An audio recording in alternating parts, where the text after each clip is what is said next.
بسم الله الرحمن الرحيم الحمد لله وكفى وسلام على عباده الذين اصطفى أما بعد السلام عليكم ورحمة الله وبركاته. Nous retrouvons nous-mêmes aujourd'hui avec une question que fait pertinence dans la journée. Une personne peut demander est-ce qu'il est permissible pour un djimoun de faire un souhait de Happy Diwali? Dans le charia, il n'est pas permissible pour faire un souhait pour les autres festivals de non-croyants, de mécréants.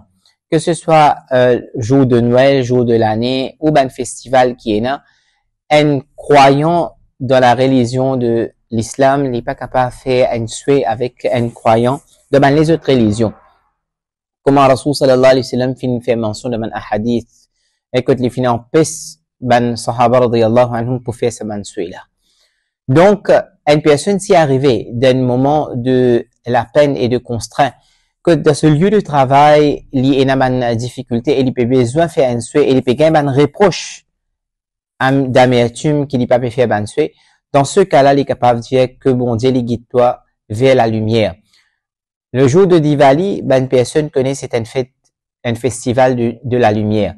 Donc, on peut dire que bon Dieu guide-toi vers la lumière, nous nions c'est depuis la mécréance jusqu'à la croyance.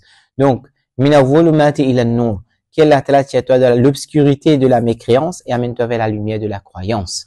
Donc ça c'est une niya qui nous est capable de faire pour quand nous pouvons faire ça, celui-là qui Allah Ta'ala amène-toi, qui bon Dieu amène-toi vers la guidance de la lumière et guide-toi vers la lumière.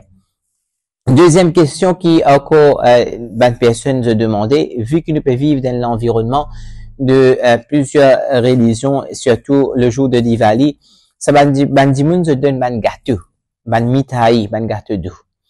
Comprends cette explication-là, attention, nous pouvons penser que nous pouvons encourager pour prendre gâteau Diwali. Non, loin de là. Si vous pouvez trouver qu'il n'y a aucune nécessité, alors à éviter ou éviter. Mais seulement si dans le lieu de travail ou de l'endroit qu'on peut rester, il y a beaucoup de citoyens hindous et qui peuvent offrir sa mitaï là. Définitivement, sa mitaï là, il n'est pas vénère, il n'est pas fait faire aucune la prière, là, et il n'est pas vénère ça à ce divinité qui lui croit. Et deuxièmement, si sa source de sa mitaï là, il n'est pas haram, il y a un ingrédient haram là-dedans, et aussi, il n'est pas, ça dit, ce travail, il n'est pas un travail qui est haram. Il veut dire qu'il est pareil comme un tout commun, par exemple, un fonctionnaire d'un office, d'un bureau, où il peut travailler d'un business ou d'un environnement, d'un entourage, d'une institution qui, sa institution-là, est halal pour travailler là-bas.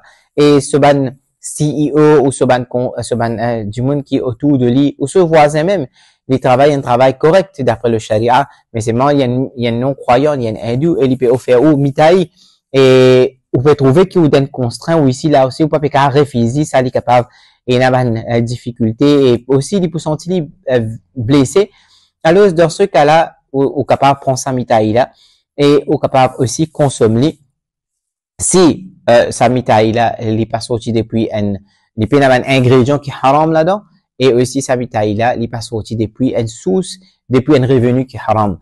Mais rien à dire que pour ça, l'explication là, mon père te faire comprendre mon père encourage quelqu'un de prendre mitaï le jour de Diwali. Mais, définitivement, cette explication là, il était pour sa personne qui peut trouver d'une contrainte, d'une difficulté que les autres peuvent offrir et il n'est pas capable de refuser. Alors, de ce cas-là, il est capable de prendre lui et il est capable aussi, utiliser mettant que mieux possible. Clairement, mon Dieu nous a évité, mais si pas fait capable, il est tout à fait permissible. هذا ما ظهر لي والله أعلم بالصواب. السلام عليكم ورحمة الله وبركاته.